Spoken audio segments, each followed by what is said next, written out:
kwento ng pag-ibig at karanasan, umiyak, huminga at mabaliw sa kakatawa. IFM Live Drama.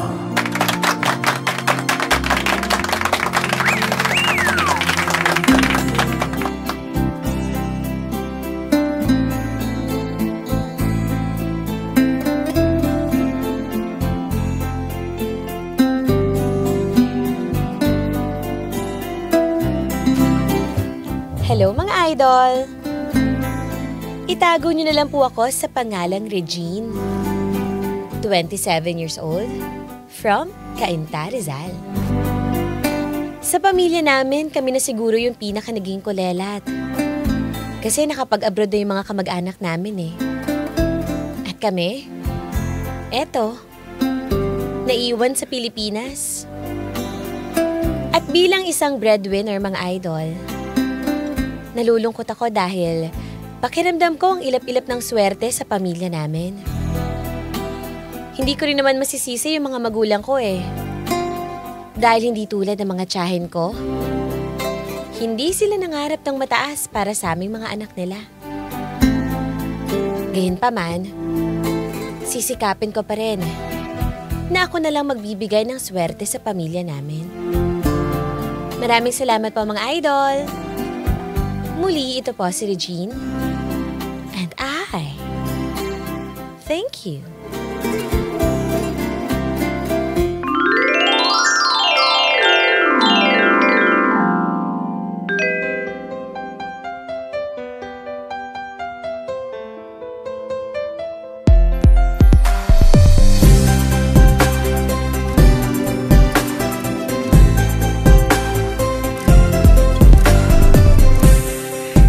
Paliwanag ang aking nararamdaman. Pagkatabi kita di ako makapagsalita, pero di ibig sabihin nun na ayaw kita at di kita gusto. Sarap mo talaga magluto, ha? Ay, kumain lang kayo dyan na kumain, ha? Oh, Regine, di mo ginagalaw yung pagkain mo. Panay ka cellphone, eh. Parang walang gana yatang kumain si ate. Di naman sa ganun, ma. Tignan mo, oh. Grabe, oh. Asensado na talaga tong sila Raymond, oh. Itong sila Stacy, sila Maria, yung mga pinsan ko. Gaganda na ng mga sasakyan dun sa Canada, oh. Mahal to, eh. Alam mo, nakita ko rin yung post ni Paeng. Oh. Ang ganda na rin ng sasakyan niya. Tsaka, may in-extend nila yung bahay nila dito sa may kanto natin. Wow, grabe naman. Napadaan ako dun kanina eh. Ay, nako. Panay kayo tingin ng mga ganyan. Eh, alam niyo naman nasa ibang bansa yung mga yan eh.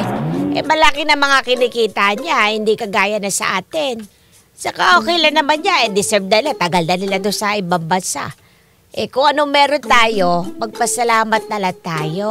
Eh, pero ma, mas maganda pa rin na dapat kahit isa sa atin, kahit isa sa amin ni Ate Regine, makapagpa-Canada.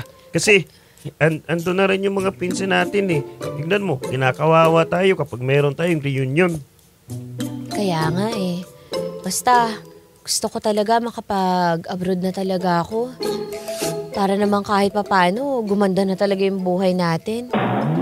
Ay, nako mga anak. Maging masaya na lang kayo dahil meron tayong maayos na bahay. Okay lang naman kahit di kayo masyadong lumipad sa sobrang tayog ng mga pangarap nyo. Mainam na to, magkakasama tayo.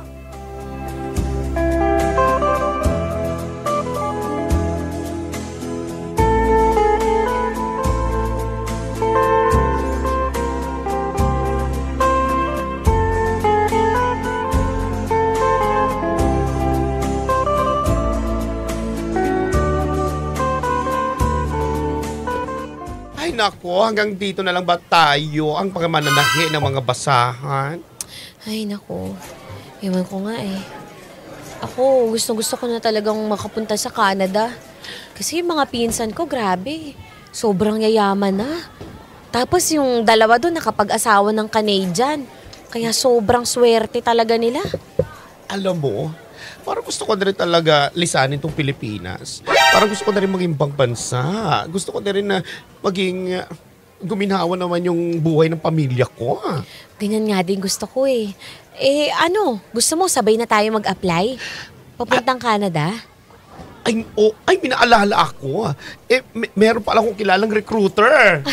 Uy, sigurado ka ba dyan? Oo, talagang makakatulong siya sa pag-aasikaso ng mga documents natin. At saka, may kilala rin siya at kilala rin yung pangalan niya doon sa Canada.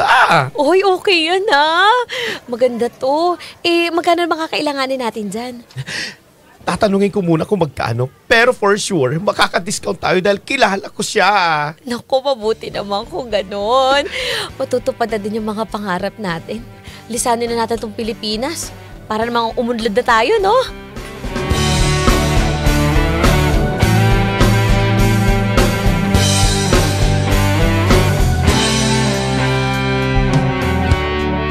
Minsan pa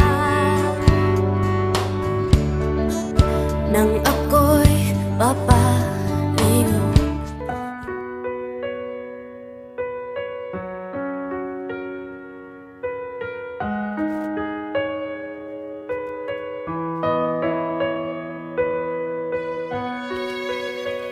Hindi sang-ayon ng nanay ko na sundan ang yapak ng mga pinsan ko na nasa abroad, mga idol.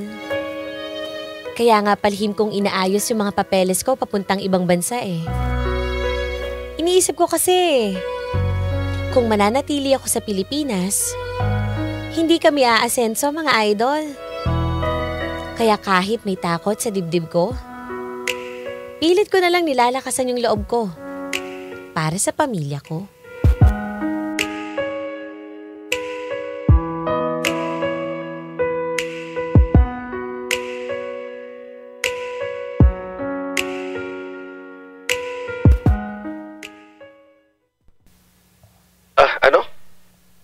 Manghihiram ka sa akin. Regine, alam ba to ni Jadeli? Wag mo nang ipaalam sa kanya. Kaya nga dumiretso na ako lumapit sa'yo eh. Sige na Paeng, kailangan ko talaga ng pera eh.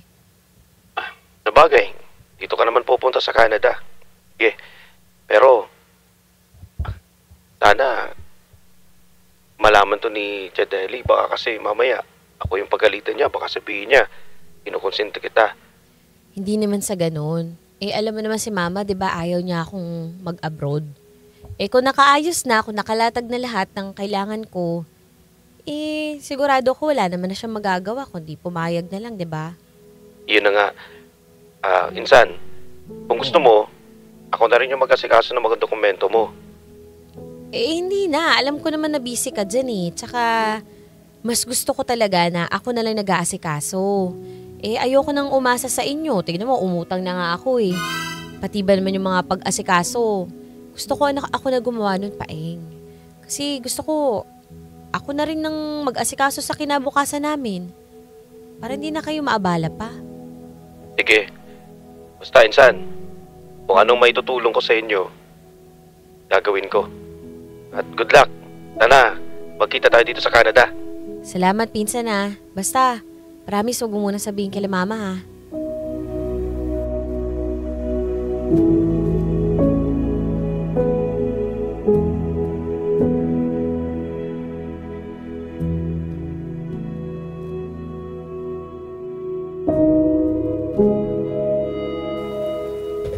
Ay, sa wakas, matutupad na rin yung pangarap ko mag-ibang bansa, Regine! Kaya nga, grabe, excited na ako.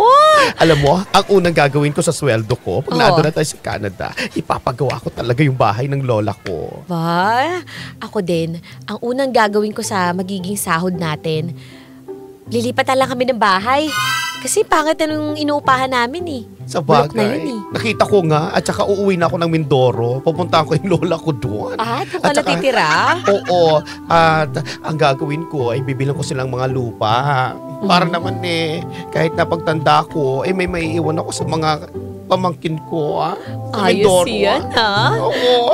Ako naman, basta pangarap ko, madala ko lang talaga sila Mama sa Canada. Basta, magkakasama na din kami sa Canada. Kasi yung mga kamag-anak ko nandun na lahat Halos kami na lang nandito sa Pilipinas, diba? Excited na ako, Reg! Alam mo, first time ko pa naman sumakay ng aeroplano. O talaga ba? Oo, kinakabahan ako. Buti nga, nandito ka, kasama kita, lumakas ang loob ko. Uy, ako din naman, first time ko naman yung sa abroad. Alam mo naman yung huli ko napuntahan, Iloilo lang.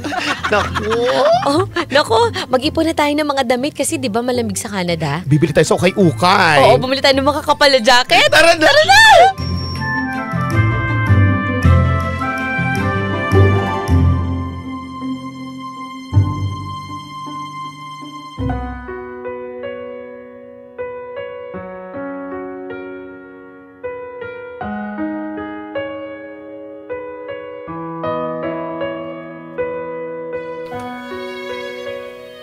Nascam kami mga idol. Nawala ng parang bula yung 80,000 namin at tinangay ng naging recruiter namin. Wala na nga ako nagawa kundi sabihin na lang to lahat kay mama At kitang-kita ko sa mga mata niya na sobrang disappointed siya sa akin. Kaya sa pagkakataon na yun mga idol, wala na. Lalo lang akong pinanghinaan ng loob.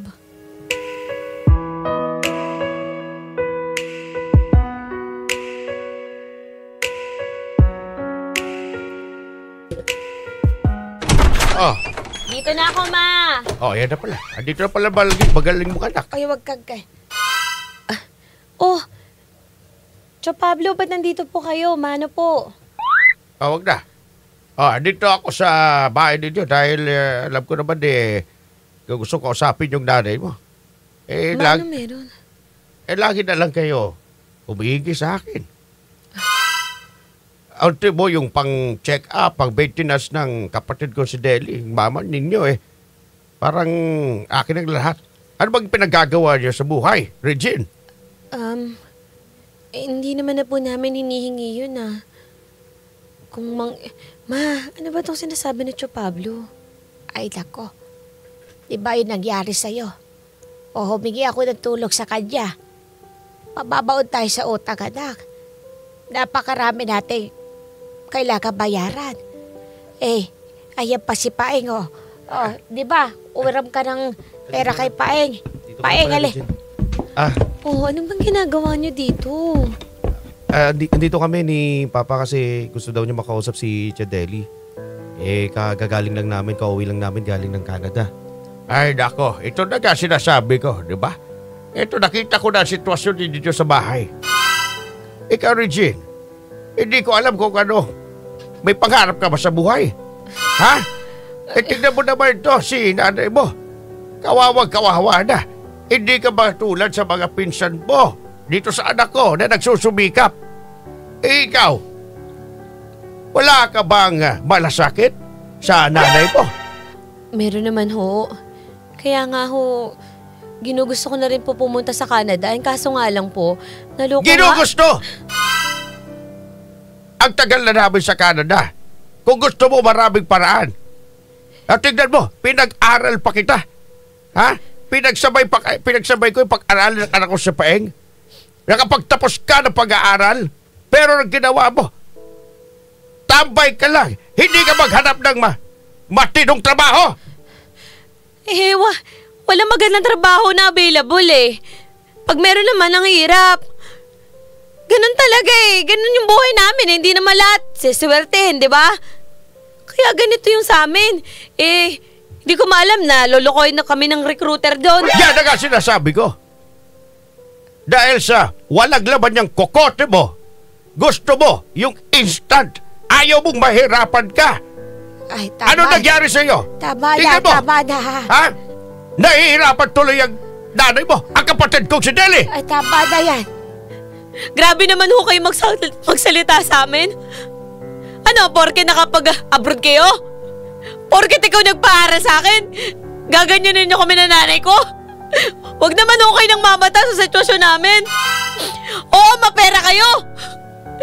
Pero kami dito, marangal naman kami. Sinisikap namin mag-umasenso kaso olas talaga Hindi naman namin sinasadya yun Kaya pwede ba huwag niyo kaming ganyanin na nanay ko? Walang sinasabi magulang ko sa inyo. Masyado kayo mayayabang. Galing lang kayo ng abroad, ang yayabang nyo. Malis na kayo dito sa amin.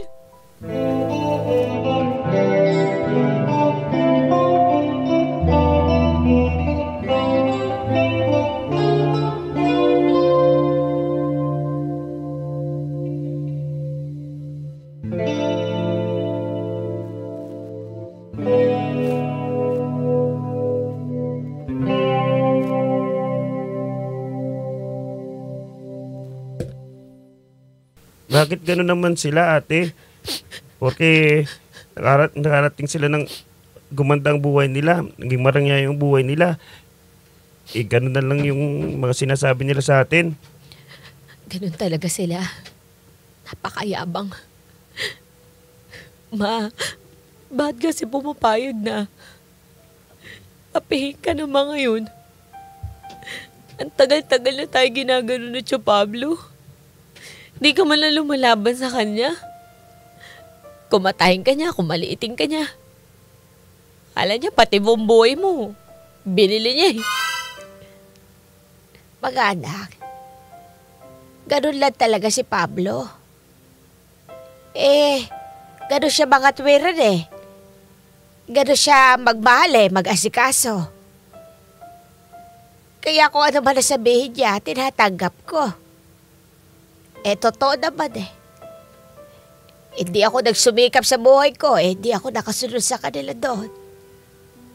Hindi ko rin kaya mahinalom ng nanay ninyo. Kaya anak, wag sana sumabalom nyo sa mga tsuhin nyo, sa mga pinsan ninyo. Kung kailangan ng tulong nila humingi kayo ng tulong. Lulukin nyo muna, baka sasabihin sa inyo. Patunayan nyo sa kanila pagkatapos na hindi nila kayo dapat minamaliit. Dahil may pagmamalaki kayo, mga anak. O ikaw, Buboy. Ma, pangako ko po sa inyo, mag-aaral ako ng mabuti. Makapagtapos ako at magiging engineer ako. At susumika po ako na itataguyod ko po kayo hanggang sa guminhawa po yung buhay natin. Kaya nga po, Ma. Pinapangako ko po sa inyo, Ma, na hindi dito matatapos lahat. Magsusumikap ako, gagawin ko lahat para maging maganda yung buhay natin, Ma.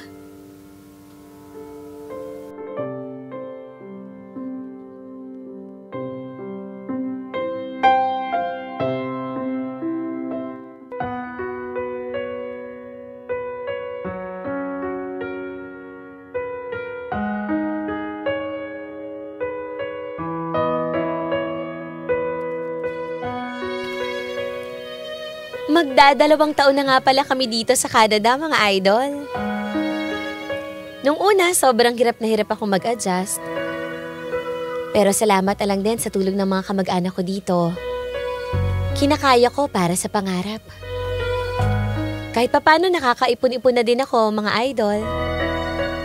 At ngayong taon na to, makukuha ko na rin si Mama, pati na rin yung kapatid ko na si Buboy.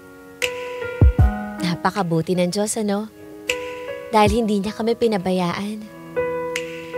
At sobrang nagpapasalamat din ako sa lahat ng tumulong ng kamag-anak ko sa amin. Tama nga ang mama ko. Hindi naman pala talaga masama humingi ng tulong kapag kailangan mo na eh. Dahil meron talaga mga tao na hawak sa kamay mo para makaahon ka sa pagkakalubog mo. Maraming salamat po sa inyo, mga idol. Muli, ito po si Regine. Gumagala.